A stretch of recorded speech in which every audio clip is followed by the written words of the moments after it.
ರಾಜ್ಯದ ಎಸ್ಎಸ್ಎಲ್ಸಿ ವಿದ್ಯಾರ್ಥಿಗಳ ಫಲಿತಾಂಶ ಪ್ರಕಟವಾಗಿದೆ. ವೆಬ್ಸೈಟ್ನಲ್ಲಿ ಫಲಿತಾಂಶ ಪ್ರಕಟವಾಗಿದ್ದು ಸದ್ಯ ಸ್ವಲ್ಪ ಹೊತ್ತಲ್ಲೇ ಶಿಕ್ಷಣ ಸಚಿವ ಮಧು ಬಂಗಾರಪ್ಪ ಸುದ್ದಿಗೋಷ್ಠಿಯನ್ನು ನಡೆಸುವುದಕ್ಕಿದ್ದಾರೆ. ಕೋರ್ಟ್ ಸೂಚನೆಯ ಬೆನ್ನಿಗೆ ಗ್ರೇಡ್ ಬದಲು ಅಂಕ ಕೊಡುವಂತ ನಿರ್ಧಾರವನ್ನು ತೆಗೆದುಕೊಳ್ಳಲಾಗಿದೆ. ಈಗ ಫಲಿತಾಂಶ ಪ್ರಕಟವಾಗಿದೆ.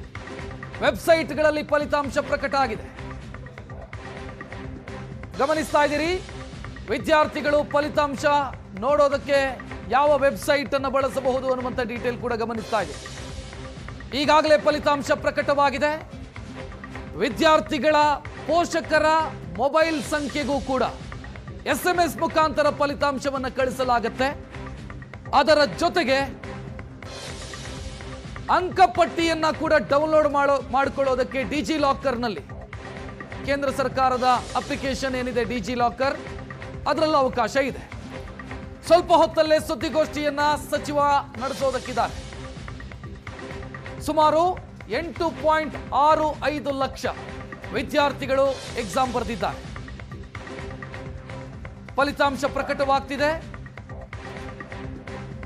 ವೆಬ್ಸೈಟ್ನಲ್ಲಿ ಫಲಿತಾಂಶ ಈಗಾಗಲೇ ಪ್ರಕಟವಾಗಿರುತ್ತೆ.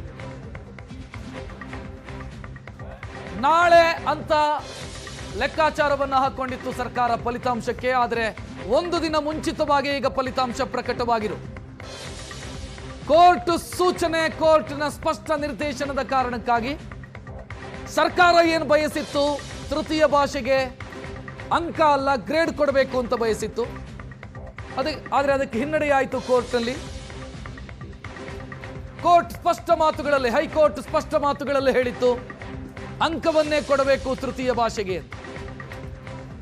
ಈಗ ರಾಜ್ಯ ಸರ್ಕಾರ ತೃತೀಯ ಭಾಷೆಗೆ ಅಂಕವನ್ನೇ ಕೊಟ್ಟಿದೆ.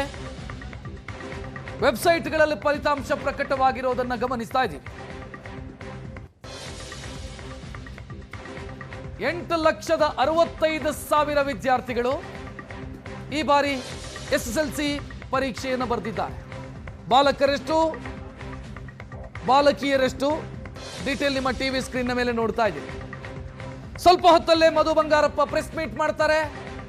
ಅದರಲ್ಲಿ ಜಿಲ್ಲಾವಾರು ಫಲಿತಾಂಶ, ರ್ಯಾಂಕ್ಗೆ ಸಂಬಂಧಿಸಿದಂಥ ಡೀಟೇಲ್ ಇದೆಲ್ಲವನ್ನ ಕೂಡ ಕೊಡೋದಕ್ಕಿದ್ದಾರೆ.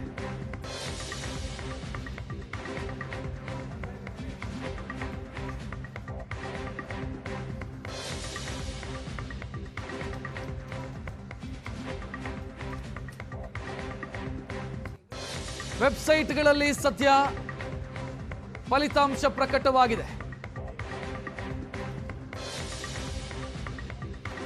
PU ಫಲಿತಾಂಶ ಪ್ರಕಟವಾದಾಗಲೂ ಕೂಡ ಇಮಿಡಿಯೇಟ್ ಆಗಿ ಅಂಕಪಟ್ಟಿಯನ್ನು ಡೌನ್ಲೋಡ್ ಮಾಡಿಕೊಳ್ಳೋದಕ್ಕೆ ಅವಕಾಶವನ್ನು ಕೊಡಲಾಗಿತ್ತು. ಅದೇ ವಿಚಾರ ಈಗ SSLC ಪರೀಕ್ಷೆಗೂ ಅಥವಾ ಅಂಕಪಟ್ಟಿಗೂ ಅನ್ವಯ ಆಗುತ್ತೆ. ಡಿಜಿ ಲಾಕರ್ ಅಪ್ಲಿಕೇಶನ್ ಮುಖಾಂತರ ಅಂಕಪಟ್ಟಿಯನ್ನ ತಕ್ಷಣವೇ ಡೌನ್ಲೋಡ್ ಮಾಡಿಕೊಳ್ಳೋದಕ್ಕೆ ಅವಕಾಶವನ್ನು ಕೊಡಲಾಗಿದೆ. ಡಿಜಿ ಲಾಕರ್ ವೆಬ್ಸೈಟು ಮತ್ತು ಅಪ್ಲಿಕೇಶನ್ ಎರಡನ್ನೂ ಕೂಡ ಬಳಸಿ, ಎರಡರಲ್ಲಿ ಒಂದನ್ನು ಬಳಸಿ ನೀವು ಅಂಕಪಟ್ಟಿಯನ್ನು ಡೌನ್ಲೋಡ್ ಮಾಡಿಕೊಳ್ಳಬಹುದು.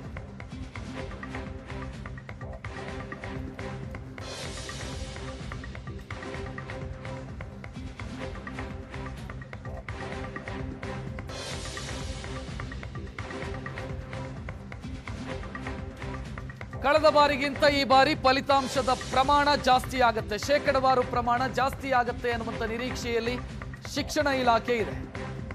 ಫಲಿತಾಂಶವನ್ನು ಹೆಚ್ಚಿಸೋದಕ್ಕೋಸ್ಕರ ಸಾಕಷ್ಟು ಪ್ರಯತ್ನವನ್ನ ಕೂಡ ಸರ್ಕಾರ ಮಾಡಿತ್ತು ಜಿಲ್ಲಾ ಮಟ್ಟದಲ್ಲಿ.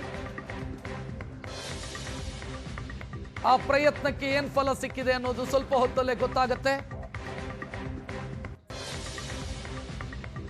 ತೃತೀಯ ಭಾಷೆ ವಿದ್ಯಾರ್ಥಿಗಳಿಗೆ ಹೊರೆಯಾಗ್ತಿದೆ ಅನ್ನೋ ಕಾರಣಕ್ಕಾಗಿ ಕನ್ನಡ ಸಂಘಟನೆಗಳು ಮಾಡಿದಂಥ ಮನವಿಯನ್ನು ಪುರಸ್ಕರಿಸಿದಂಥ ಸರ್ಕಾರ ತೃತೀಯ ಭಾಷೆಗೆ ಗ್ರೇಡು ಅನ್ನುವಂಥ ನಿರ್ಧಾರವನ್ನು ಮಾಡಿದ್ರೂ ಕೂಡ ಅದು ಎಕ್ಸಾಮಿಗೂ 2 ದಿನ ಮುಂಚಿತವಾಗಿ ತೆಗೆದುಕೊಂಡಂಥ ನಿರ್ಧಾರ ಆಗಿತ್ತು.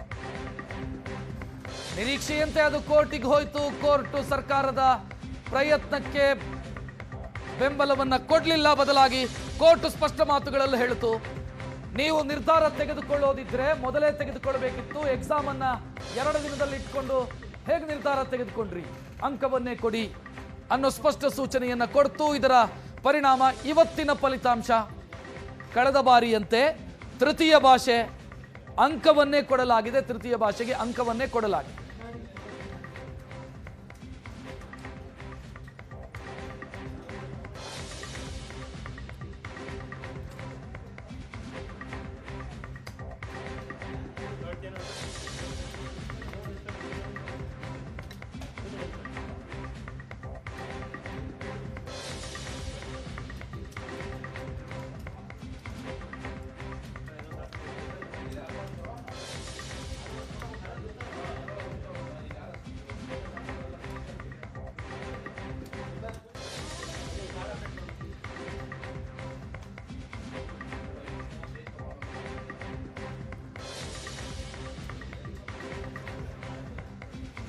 ವೆಬ್ಸೈಟ್ಗಳಲ್ಲಿ ಫಲಿತಾಂಶ ಪ್ರಕಟವಾಗಿದೆ. ವಿದ್ಯಾರ್ಥಿಗಳು ಫಲಿತಾಂಶವನ್ನ ಚೆಕ್ ಮಾಡ್ತಾ ಇದ್ದಾರೆ. ವಿದ್ಯಾರ್ಥಿಗಳ ಪೋಷಕರು ಸ್ವಲ್ಪ ಹೊತ್ತಲ್ಲೇ ಮಧು ಬಂಗಾರಪ್ಪ ಪ್ರೆಸ್ ಮೀಟ್ ಕೂಡ ಮಾಡ್ತಾರೆ. ಸುದ್ದಿಗೋಷ್ಠಿಯನ್ನು ನಡೆಸಿ ಜಿಲ್ಲಾವಾರು ಡೀಟೇಲ್ ಅನ್ನ ಕೂಡ ಕೊಡೋದಕ್ಕಿದ್ದಾರೆ.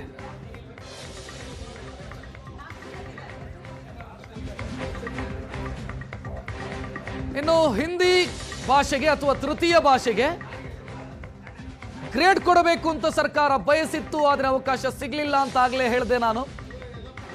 ಈಗ ಗ್ರೇಸ್ ಮಾರ್ಕ್ ಕೊಡೋದು ಖಚಿತವಾಗಿದೆ ಅನ್ನುವಂಥ ಮಾಹಿತಿ. ಗ್ರೇಸ್ ಮಾರ್ಕ್ ಕೊಟ್ಟಿದ್ದಾರೆ ಅಂತ, ಕೊಡುವಂತ ಸಾಧ್ಯತೆ ಇದೆ ಅನ್ನೋದರ ಬಗ್ಗೆ ಚರ್ಚೆಯಾಗಿತ್ತು. ಸ್ವಲ್ಪ ಹೊತ್ತಲ್ಲಿ ಗೊತ್ತಾಗತ್ತೆ ಗ್ರೇಸ್ ಮಾರ್ಕ್ ಕೊಟ್ಟಿದ್ದಾರೋ ಇಲ್ವೋ ಅನ್ನೋದು ಪ್ರಕಟವಾಗತ್ತೆ.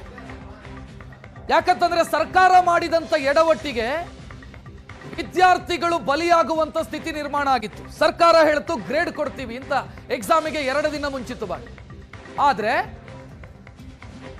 ಗ್ರೇಡ್ ಕೊಡೋದಕ್ಕಾಗ್ಲಿಲ್ಲ. ಈಗ ಜವಾಬ್ದಾರಿ ಯಾರು? ವಿದ್ಯಾರ್ಥಿಗಳು ಓದಿಲ್ಲ ಅಂತ ಅಂದ್ಕೊಳ್ಳೋಣ, ತೃತೀಯ ಭಾಷೆ ಗ್ರೇಡ್ ಕೊಡ್ತಾರ್ರಿ, ಮಾರ್ಕ್ಸ್ ಕೊಡಲ್ಲ ಅಂತ ವಿದ್ಯಾರ್ಥಿಗಳು ಓದದೇ ಇದ್ದರೆ ಮಾರ್ಕ್ಸ್ ಕಡಿಮೆ ಬರುತ್ತೆ. ಅದು ವಿದ್ಯಾರ್ಥಿಗಳ ತಪ್ಪಲ್ಲ, ಸರ್ಕಾರದ ತಪ್ಪು, ಶಿಕ್ಷಣ ಇಲಾಖೆ ತಪ್ಪು.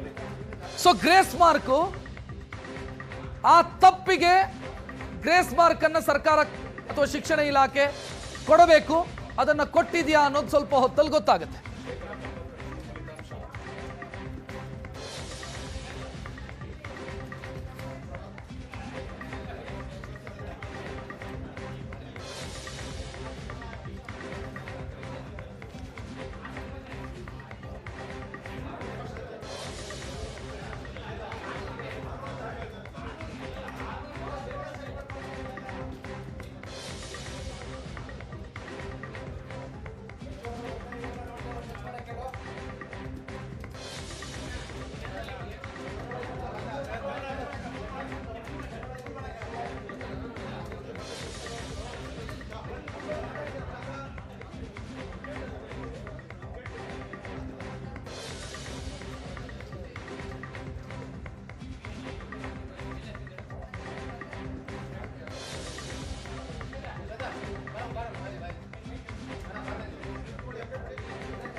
ಈಗೊಂದು ಅಪ್ಡೇಟ್ ಸಿಗ್ತಾ ಇದೆ. ಫಲಿತಾಂಶದಲ್ಲಿ ದಾಖಲೆ ಬರೆದಿದ್ದಾರೆ SSLC ವಿದ್ಯಾರ್ಥಿಗಳು ಅನ್ನುವಂತ ಮಾಹಿತಿ.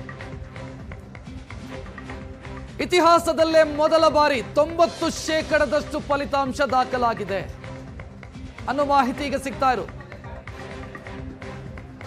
SSLC ಫಲಿತಾಂಶದಲ್ಲಿ ದಾಖಲೆ ಸೃಷ್ಟಿಯಾಗಿದೆ ಅನ್ನುವಂತ ಮಾಹಿತಿ ಈಗ ಸಿಗ್ತಾ ಇದೆ. 90% ಫಲಿತಾಂಶ ದಾಖಲಾಗಿದೆ ಅನ್ನುವಂತ ಡೀಟೇಲ್ ಇದು.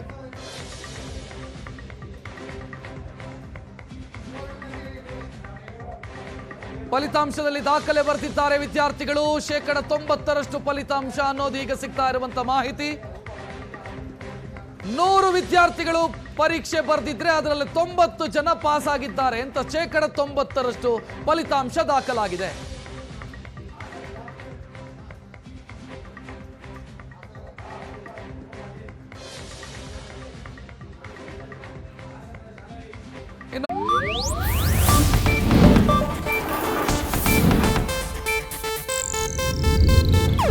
ಇದು ಏಷ್ಯಾನೆಟ್ ನ್ಯೂಸ್ ನೆಟ್ವರ್ಕ್ ಪ್ರಸ್ತುತಿ.